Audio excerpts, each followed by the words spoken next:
Aldous Huxley, La philosophie éternelle, chapitre 21, de l'idolâtrie.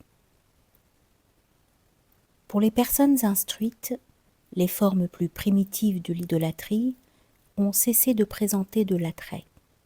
Elles trouvent facile de résister à la tentation de croire que des objets naturels particuliers sont des dieux, ou que certains symboles et images sont les formes mêmes d'entités divines, et doivent, comme telles, être adorées et rendues propices.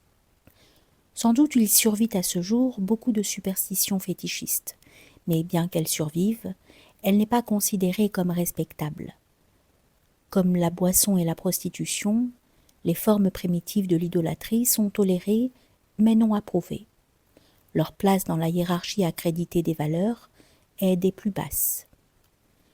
Comme il en va différemment des formes d'idolâtrie plus évoluées et plus modernes, celles-ci ont réussi non seulement à survivre, mais ont atteint au plus haut degré de la respectabilité.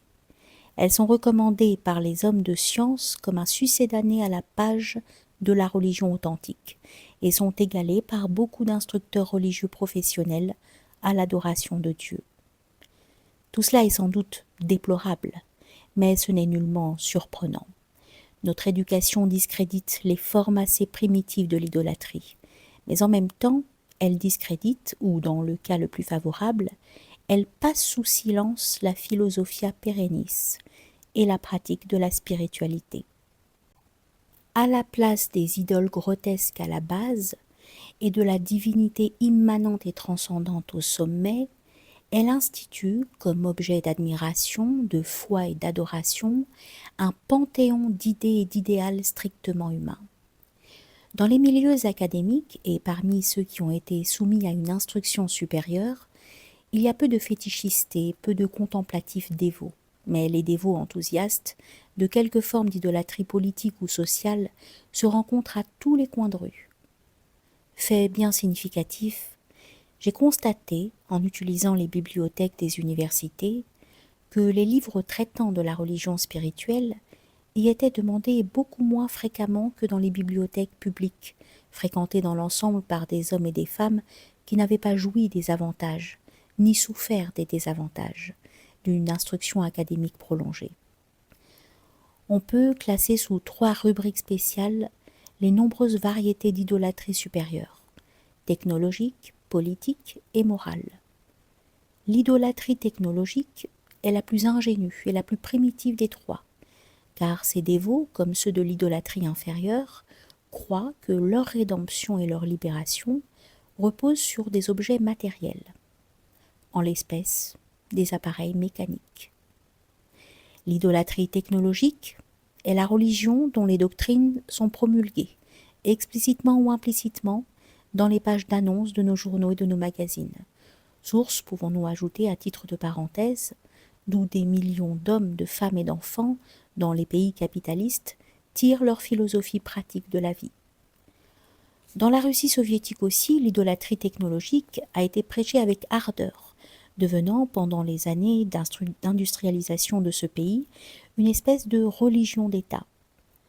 La foi moderne aux idoles technologiques est tellement sincère et totale que, malgré toutes les leçons de la guerre mécanisée, il est impossible de découvrir dans la pensée populaire de notre époque aucune trace de la doctrine ancienne et profondément réaliste de la hubris et de l'inévitable némésis.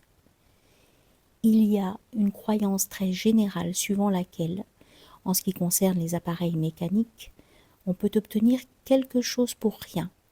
On peut jouir de tous les avantages d'une technologie compliquée, trop lourde du haut et constamment en progrès, sans avoir à les payer d'aucun des avantages compensatoires. Les idolâtres de la politique ne sont que très largement moins ingénus. Au culte des appareils mécaniques rédempteurs, ils ont substitué le culte des organisations sociales et économiques rédemptrices. Qu'on impose aux êtres humains les organisations du genre convenable et tous les problèmes depuis le péché et le malheur jusqu'au nationalisme et la guerre disparaîtront automatiquement. La plupart des idolâtres de la politique sont aussi des idolâtres de la technologie.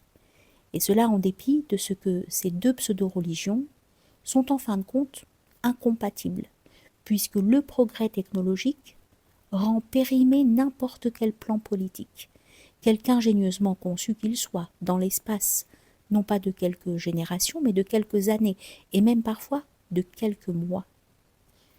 De plus, l'être humain est malheureusement une créature douée de libre arbitre, et si pour une raison quelconque, les individus trouvent bon de ne pas le faire fonctionner, la meilleure organisation elle-même ne produira pas les résultats qu'elle était destinée à produire. Les idolâtres de la morale sont des réalistes, pour autant qu'ils se rendent compte que les appareils mécaniques et les organisations ne suffisent pas à garantir le triomphe de la vertu et l'accroissement du bonheur, et que les individus qui constituent les sociétés et se servent des machines sont les arbitres qui déterminent en fin de compte s'il y aura de la bienséance dans les rapports personnels de l'ordre ou du désordre dans la société.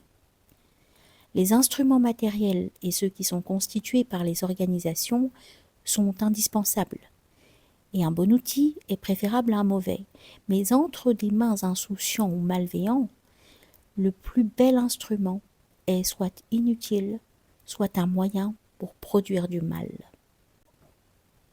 Les moralistes cessent d'être des réalistes et commettent une idolâtrie pour autant qu'ils adorent non pas Dieu, mais leurs propres idéaux éthiques, pour autant qu'ils traitent la vertu comme une fin en soi et non comme la condition nécessaire de la connaissance et de l'amour de Dieu. Connaissance et amour sans lesquels cette vertu ne sera jamais rendue parfaite, ni même socialement efficace. Ce qui suit est un extrait d'une lettre fort remarquable, écrite en 1836 par Thomas Arnold, à son ancien élève et futur biographe A. P. Stanley. Le fanatisme est une idolâtrie. Et il renferme en soi le mal moral de l'idolâtrie, c'est-à-dire qu'un fanatique adore quelque chose qui est la création de son propre désir, de sorte que même son dévouement à le soutenir n'est qu'un dévouement apparent, car il consiste en fait à obliger les parties de sa nature ou de son esprit qu'il estime le moins à offrir des sacrifices à ce qu'il estime le plus. La fausse morale, me semble-t-il, c'est l'idolâtrie, le fait de mettre en avant quelque idée qui a le plus d'affinité avec notre idée, et de la mettre à la place du Christ qui, tout seul, ne peut pas être transformé en idole et inspiré de l'idolâtrie parce qu'il réunit toutes les idées de la perfection et les manifeste dans leur juste harmonie et ensemble. Or, dans mon propre esprit, d'après sa tendance naturelle, c'est-à-dire en mettant mon esprit au mieux, la vérité et la justice seraient les idoles que je suivrais. Et ce seraient des idoles car elles ne fourniraient pas tous les aliments dont l'esprit a besoin. Et en les adorant, la vénération, l'humilité et la tendresse pourraient fort vraisemblablement être oubliées. Mais le Christ lui-même comprend à la fois la vérité et la justice, ainsi que toutes ses autres qualités aussi. L'étroitesse d'esprit tend vers la méchanceté parce qu'elle ne s'étend pas sa vigilance à chacune des parties de notre nature morale, et cette négligence entretient la méchanceté dans les parties ainsi négligées. Fin de l'extrait. À titre d'analyse psychologique, ce morceau est admirable. Son seul défaut est un défaut d'omission, car il néglige de prendre en considération ces afflux de l'ordre éternel dans le temporel, qu'on appelle grâce ou inspiration. La grâce et l'inspiration sont octroyées quand et dans la mesure où un être humain renonce à sa volonté propre et s'abandonne moment par le recueillement et l'absence d'attache constant à la volonté de Dieu. Tout comme les grâces animales et spirituelles dont la source est la nature divine des choses, il y a des pseudo-grâces humaines, telles que par exemple les accroissements de force et de vertu qui succèdent au dévouement à quelque forme d'idolâtrie politique ou morale. Il est souvent difficile de distinguer la grâce véritable de la fausse. Mais à mesure que le temps et les circonstances révèlent la pleine étendue de leurs conséquences pour l'âme, la discrimination devient possible, même pour les observateurs sans dons de pénétration spéciaux. Là où la grâce est authentiquement surnaturelle, une amélioration d'un aspect de la personnalité totale n'est pas acquise au prix d'une atrophie ou d'une détérioration par ailleurs. La vertu qui est accompagnée et parfaite par l'amour et la connaissance de Dieu est absolument différente de la vertu des scribes et des pharisiens, laquelle était pour le Christ au nombre des pires maux moraux.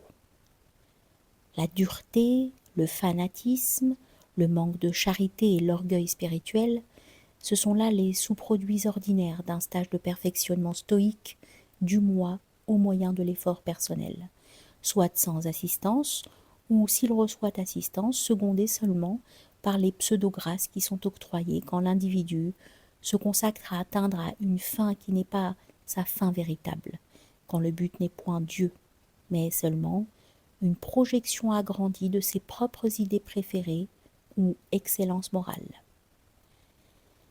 L'adoration idolâtre de valeurs éthiques en soi et pour elle-même va à l'encontre de son propre objet.